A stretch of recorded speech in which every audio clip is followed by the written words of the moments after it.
Magandang araw sa iyo, Apot, at magandang araw din sa iyong tagapanood. Nais kong ibahagi sa inyo ang aking nakakatakot na karanasan. Araw ng sweldo ko noon, kaya naisipan kong pumunta sa mall at mag-shopping. Ngunit hindi ko namalayan ng oras. Gumagabi na pala, kaya dali-dali kong binayaran ang aking pinamili para makauwi na. At nang paglabas ko, ay bigla pang bumuhos ang malakas na ulan. Marami pa naman akong dala. Nagantay na lang ako ng sasakyan sa harap ng McDo. Maya-maya pa'y dumating na ang jeep at nakasakay na ako, ngunit siksikan. Ilang sandali pa, nakababa na ako ng jeep, ngunit kinakailangan ko pang maglakad sa mga maliliit na eskinita upang marating ang aking dormitoryong tinutuluyan.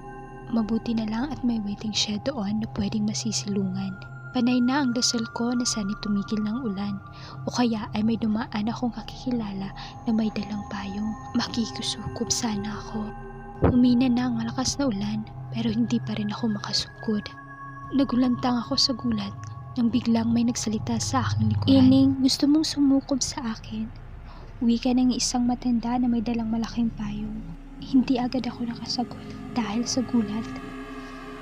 Ilang sandali pa ay narinig ko na lang ang aking sarili na nagpapasalamat sa matanda. Nakisukob na pala ako sa kanya. Madilim sa eskinita, patuloy pa rin ang pag-ulan at niwala ako makitang ibang tao sa kalsada. Gayunpaman, hindi ako nakaramdam ng kahit anong pangamba habang naglalakad kami ng matanda. Feeling ko safe na safe ako. Nakarating na ako sa dormitoryo. Laking pasalamat ko sa matanda at pinasukob niya ako sa kanyang payong. Nang makakain at makapagayos na ako, ay agad na akong natulog. Kinabukasan, tinungo ko ang station ng naglilinis sa dorm, si Marie. May ipakikisuyo sana ako sa kanya. Naratnan ko siyang nagtitirik ng kandila sa harap ng isang litrato. "Hello Marie, sino yang?" Bati ko sa kanya. Pero hindi ko na naituloy ang aking sasabihin. Batid ko kung ano ang ibig sabihin ng pagtitirik ng kandila ni Marie. Isang loved one na yumao na ay marahil kinugilitan niya. Pero hindi yun ang nagpatigil sa akin. Alam niyo ba ang nagpatigil sa akin? Yung nasa litrato. Kasi ang nasa litrato, ayun ang matandang nagpasukob sa akin kagabi. Nataranta ako.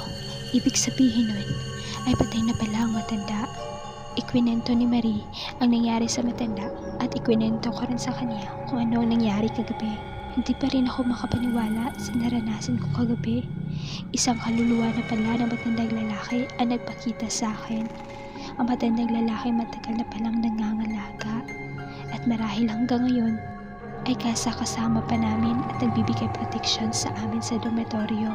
Sumabay na rin ako kay Marie para pagdasal ang kaluluwa ng matanda na sana ay masaya siya kung nasaan man siya ngayon.